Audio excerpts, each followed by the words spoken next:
Bom dia, meus queridos irmãos e irmãs. Nós estamos iniciando agora o estudo desta quinta lição desse trimestre da Escola Bíblica Dominical. Esse trimestre em que nós estamos estudando o Evangelho de Marcos. Este evangelho, um dos mais breves, mas também um dos mais plenos de fatos, de acontecimentos, e tão dinâmico, que mostra as caminhadas de Jesus, as entradas e saídas, os milagres, as oposições que ele sofreu por parte de escribas, fariseus, sacerdotes, e também a grande soma de maravilhas que ele operou no meio da terra de Israel, na Judéia, e por toda a terra gentílica, como nós veremos hoje, desde os limites de Tiro, Sidom, lá ao norte, até mais ao leste, para além do Jordão, na chamada Decápolis. Por isso, nós queremos dar as boas-vindas aos nossos queridos alunos e alunas que estão acompanhando as lições da Escola Bíblica Dominical através da internet. Voltaremos agora à nossa escola bíblica normal, na igreja, na nossa classe. Estávamos nos reunindo no templo, mas agora vamos nos reunir na nossa classe de novo, não é? E eu espero contar com todos lá. É claro, se você não pode ir, não deixe de assistir aqui no nosso canal. Mas se você pode ir, nós ficaremos muito felizes de poder ver o seu rosto, ver como está, de desfrutar da comunhão com você. Venha para a nossa classe, venha estudar a Bíblia presencialmente. Vamos crescer juntos, vamos buscar o conhecimento da palavra de Deus para a nossa vida, para o fortalecimento da nossa fé, para conhecermos bem o nosso Senhor e Salvador Jesus Cristo. Deus abençoe vocês então hoje. Nós vamos hoje estudar o capítulo 7 do Evangelho de Marcos. Durante a semana, todos receberam a postagem do texto bíblico deste capítulo 7 do Evangelho de Marcos. Irmã Isis tem compartilhado isto diariamente e eu acredito que todos já leram, então, o texto do capítulo 7 completo. É um texto muito bom e nós vamos aproveitá-lo hoje. Então, eu vou ler uma parte só do texto do capítulo 7 de Marcos. E eu quero ler esta parte onde Jesus fala do problema da separação entre o imundo e o puro. E como que ele faz agora para digamos, romper com estas tradições e colocar no centro o verdadeiro significado do Evangelho e, principalmente, de onde realmente vem o pecado e as maldades e tudo que acomete o mundo e que, de fato, desajusta a nossa vida e que traz culpa e que nos fazem tão necessitados do perdão de Deus. Versículo 14 diz assim: Convocando ele de novo a multidão, disse-lhes: Ouvi-me, todos, e entendei. Nada há fora do homem que, entrando nele, o possa contaminar. Mas o que sai do homem é o que o contamina. Se alguém tem ouvidos para ouvir, ouça. Quando entrou em casa, deixando a multidão, os discípulos o interrogaram acerca daquela parábola. Então lhes disse: Assim vós também não entendeis? Não compreendeis que tudo o que de fora entra no homem não pode contaminá-lo? Porque não lhe entra no coração, mas no ventre, e sai por lugar escuso.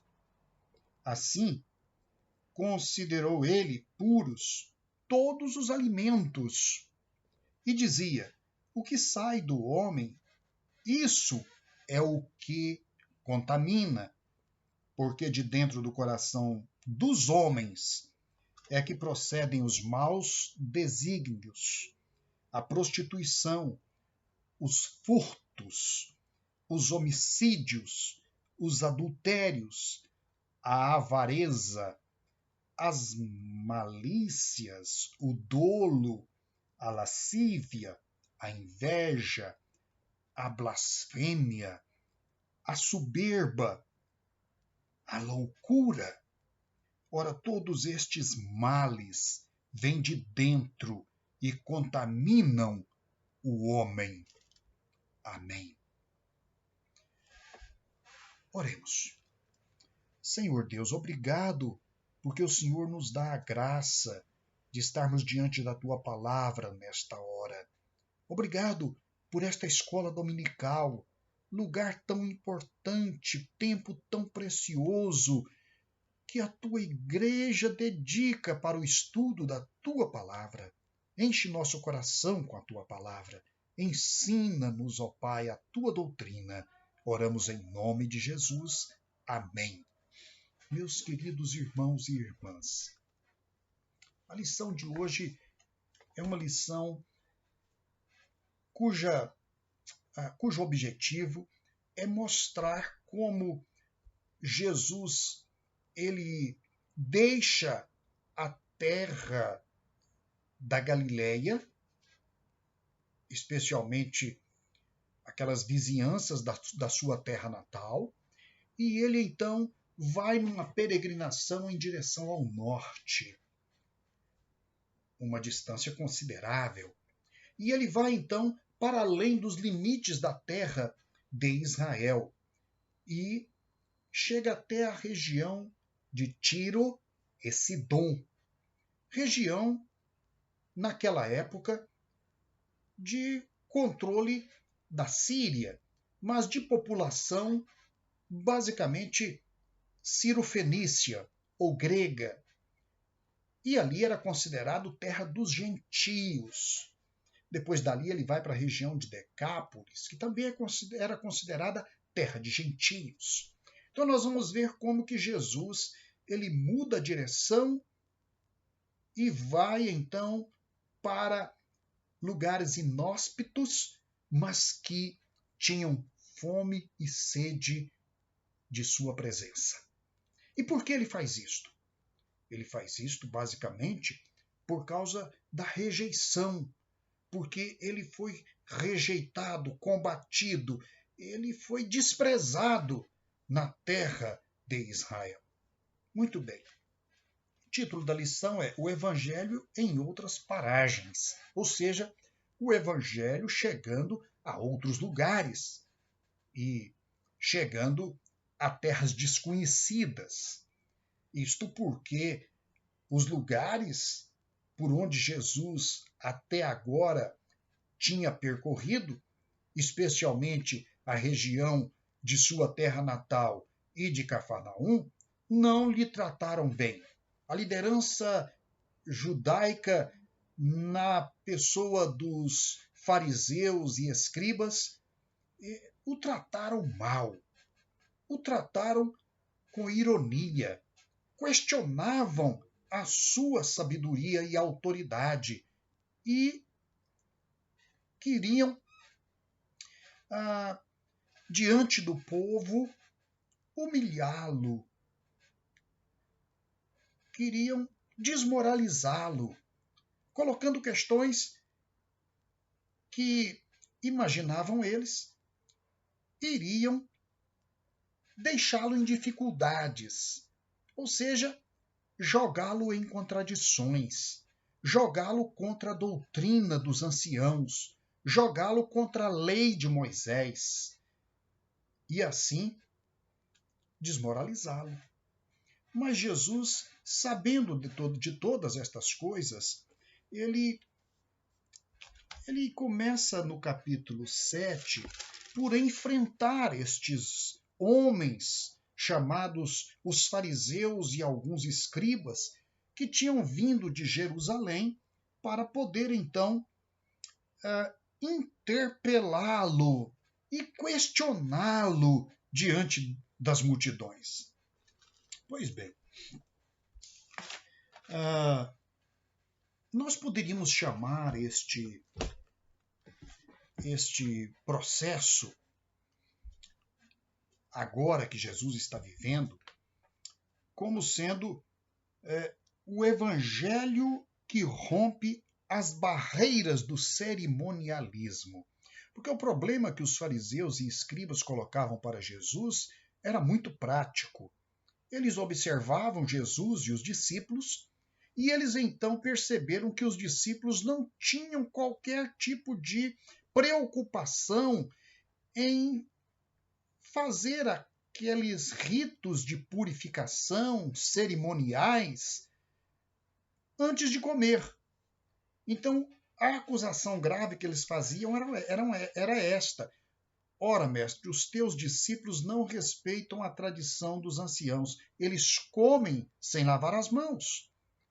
Será que eles não entendem que as mãos estão contaminadas e que estas mãos contaminadas vão contaminar o corpo e a alma e por conta disso vão se tornar imundos? Jesus não podia aceitar esse tipo de raciocínio.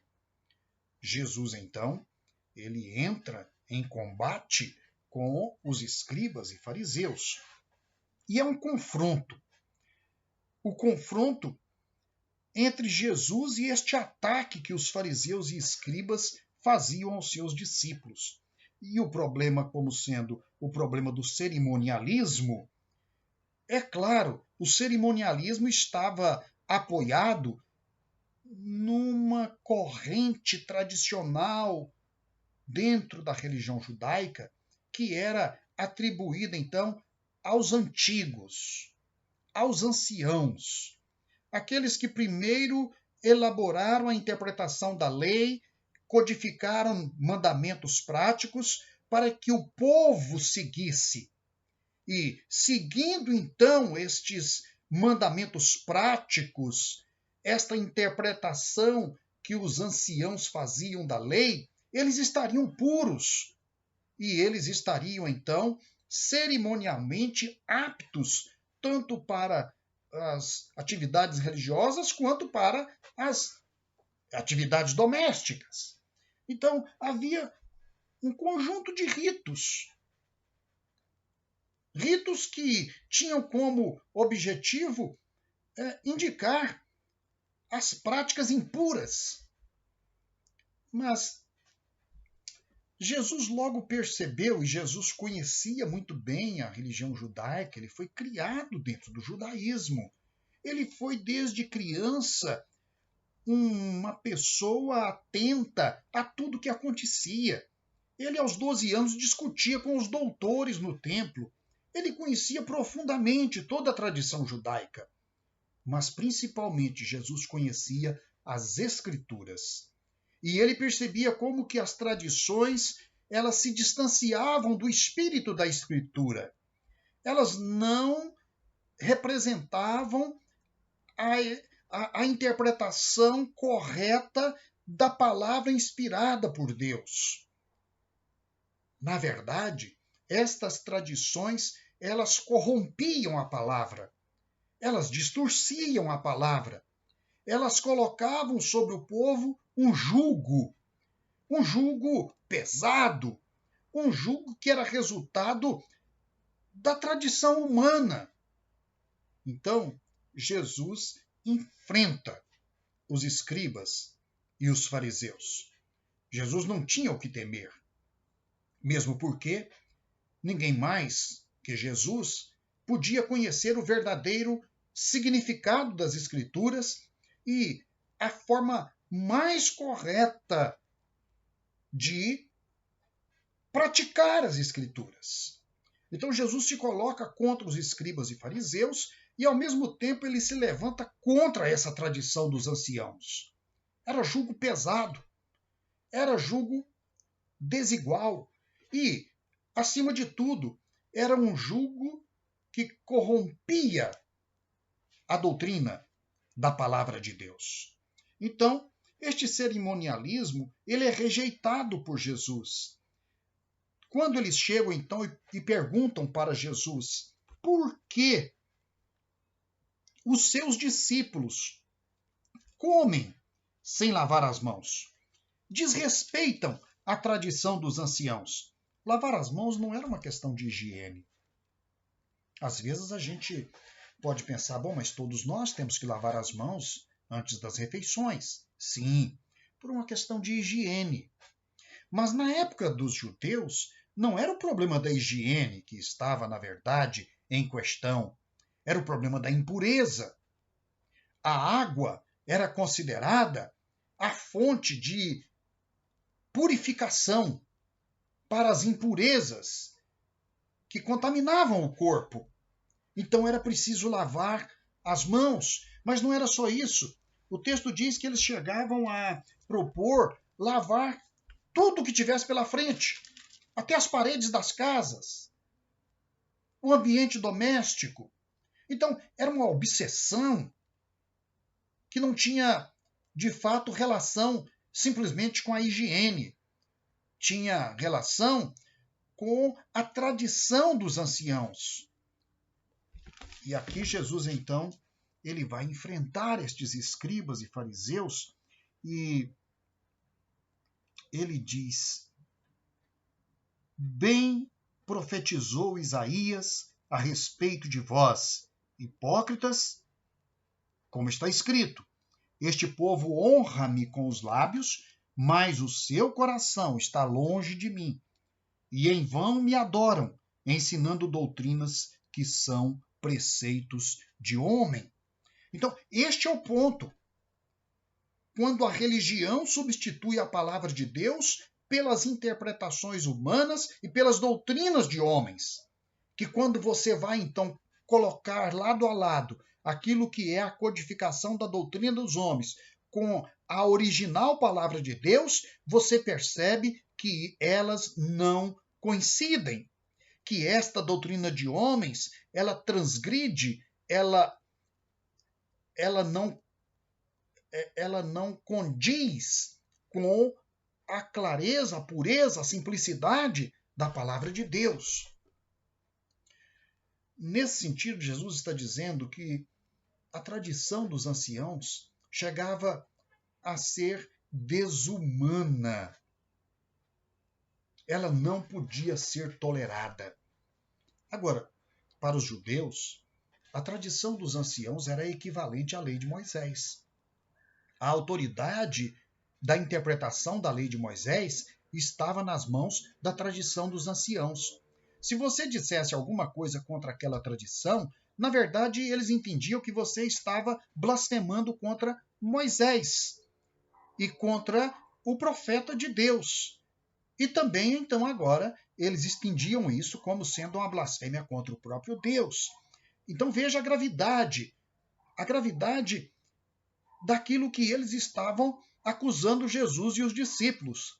Estavam acusando Jesus e os discípulos de blasfemarem contra Deus quando eles comiam sem lavar as mãos. É uma doutrina muito exagerada, sem dúvida, e Jesus vai então mostrar aos seus discípulos que aquela doutrina dos anciãos não servia aos propósitos do Evangelho. Não era possível pregar a salvação se ela estivesse, de fato, emaranhada nesta doutrina dos anciãos. Tinha que separar o joio do trigo. Tinha que voltar às Escrituras. Por isso Jesus fala com os fariseus citando Isaías. Cita Isaías. E aí, Jesus completa dizendo assim: jeitosamente rejeitais o preceito de Deus para guardardes a vossa própria tradição. E aí Jesus então vai agora citar Moisés, porque eles diziam que os anciãos eram os verdadeiros intérpretes de Moisés. Aquilo que os anciãos falavam era, na verdade, a interpretação, a codificação da doutrina fiel de Moisés. E Jesus, então, vai citar Moisés agora. E ele diz assim: honra teu pai e tua mãe, doutrina de Moisés. Quem maldisser seu pai ou sua mãe será punido de morte, doutrina de Moisés. E ele cita aqui, então, os mandamentos que Moisés deu ao povo de Israel, lá em Êxodo, em Deuteronômio. E Jesus completa dizendo assim: vós, porém, dizeis. Então aqui é o jeitinho, né? Jesus diz: jeitosamente vocês rejeitam o preceito de Deus em nome das suas conveniências. Então Jesus diz: vocês dão um jeito no mandamento quando não querem cumpri-lo.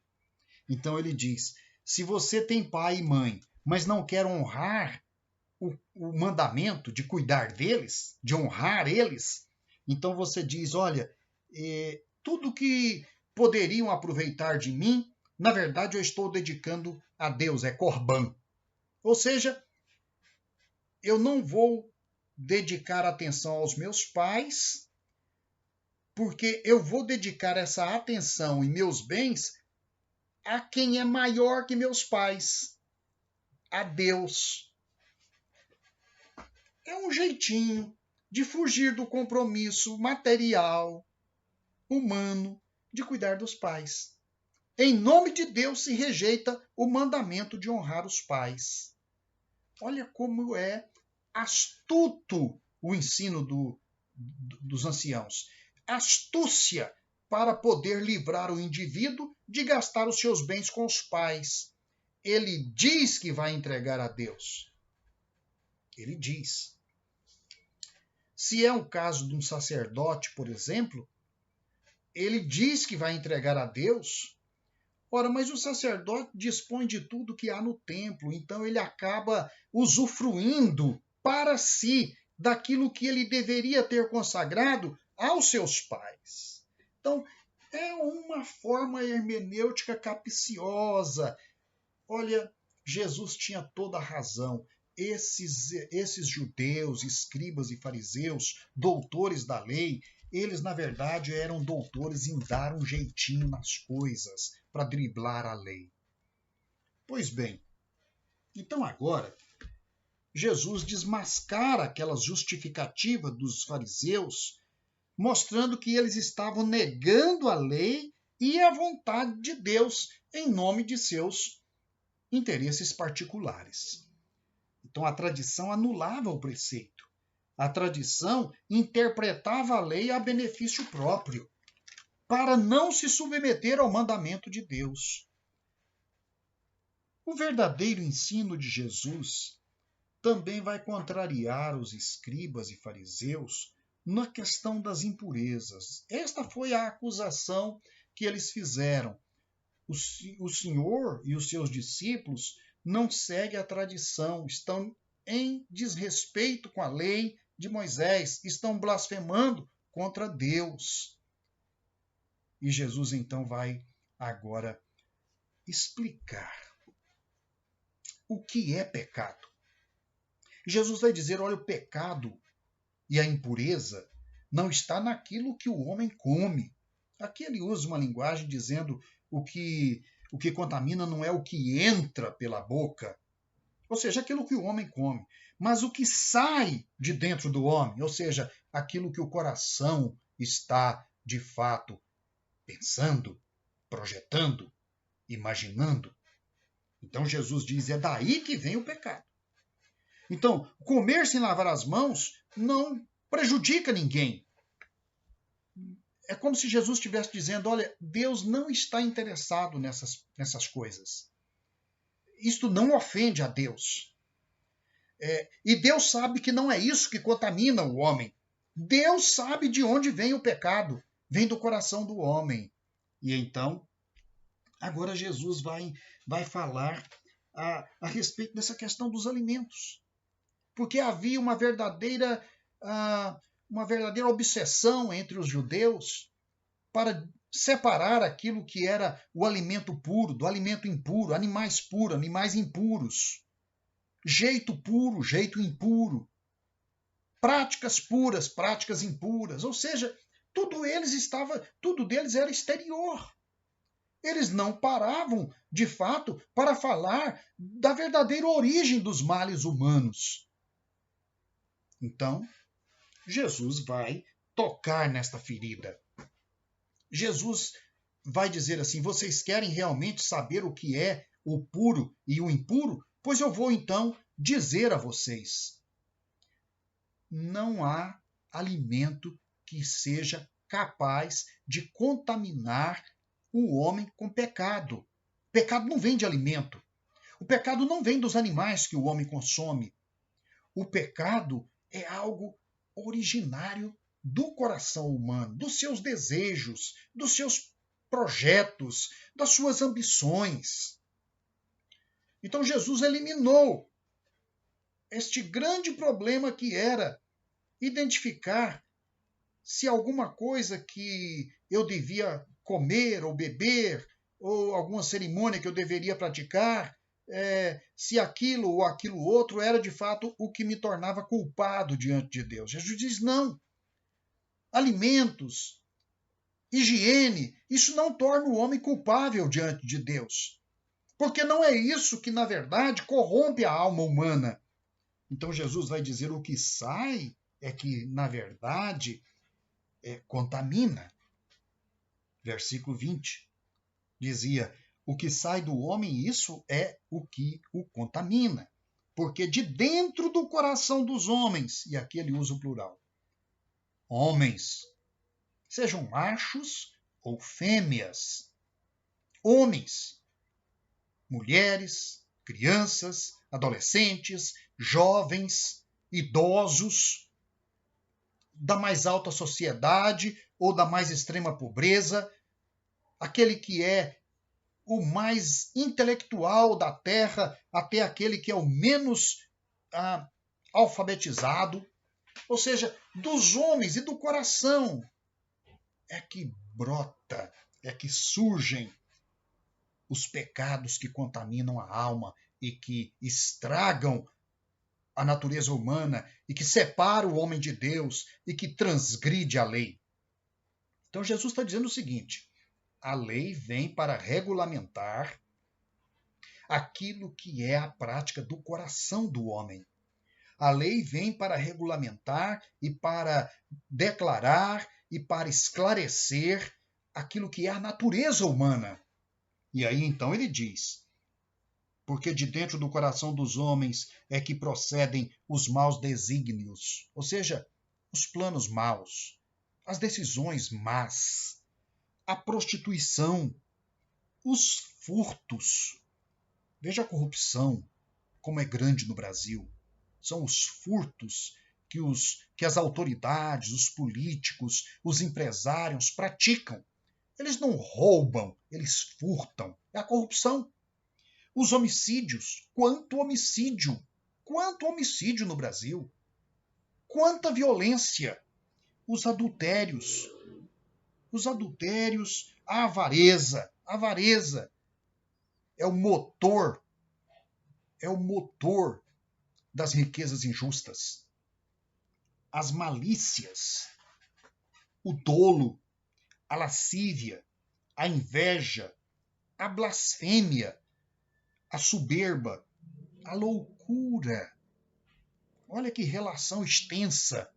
Olha que relação assim didática para mostrar ao homem aquilo que vem de dentro do coração. E é isso que, na verdade, é isso que é a transgressão. É isso que é o pecado.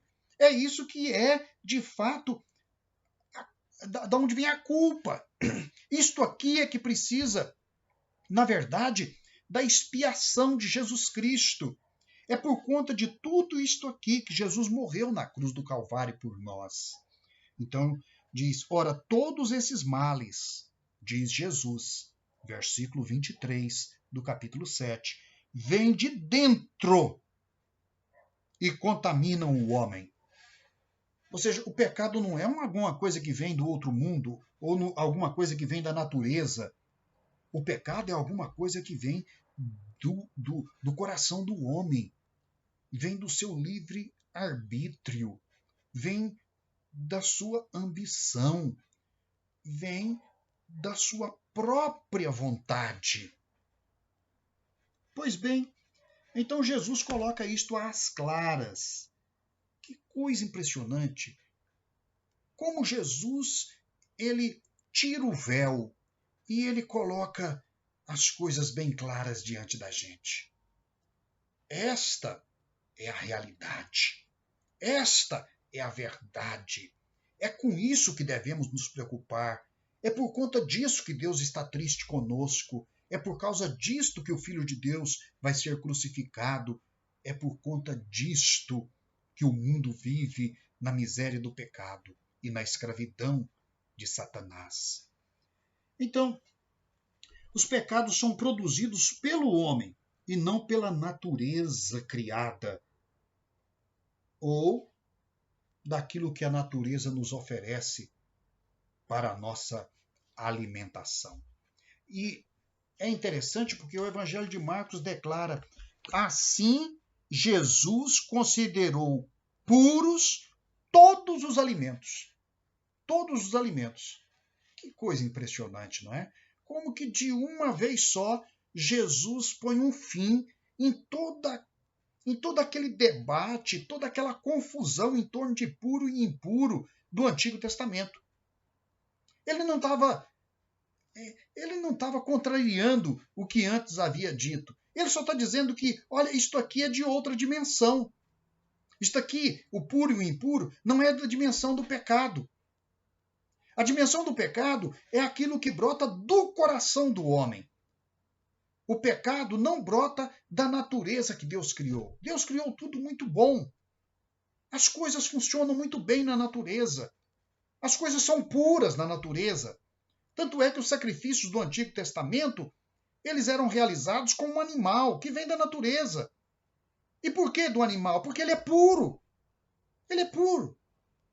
Então Jesus põe um ponto final nisto. Religiões que ficam, digamos, colocando na cabeça dos seus fiéis que devem fazer separação entre isso e aquilo, entre esse alimento e aquele outro. Olha, você precisa cozinhar bem os alimentos.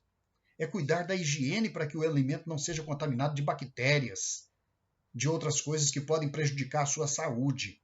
Mas não que esses alimentos vão, de fato, contaminar a sua alma. Não. Você tem que ter cuidado, nesse caso da alma, é com o que você faz, é com o que você pensa, é com o que você deseja. É com aquilo que vem de dentro do seu coração. Pois bem, então, diante deste confronto com os escribas e fariseus, Jesus, então, ele decide ir para outras regiões. Ele decidiu levar o evangelho para além das fronteiras de Israel. Então, aqui é a apresentação desta expansão do evangelho para além de Israel. Porque os irmãos sabem, e as irmãs também, que havia uma separação entre Israel e os gentios. Não por causa dos gentios, mas por causa de Israel, que considerava as nações como impuras. E por causa disso, então, Jesus agora ele vai para as nações impuras. Ele vai para Tiro, Sidom, que eram cidades antigamente, não é, muito importantes ali na Fenícia, mas que agora estavam em decadência. Mas eram cidades ainda famosas pelo seu passado. E Jesus então vai para estas regiões, se hospeda na casa de alguém, e aí então vem a experiência do Evangelho para estas regiões. E há 2 episódios aqui, nesta viagem que Jesus faz e que é relatado por Marcos.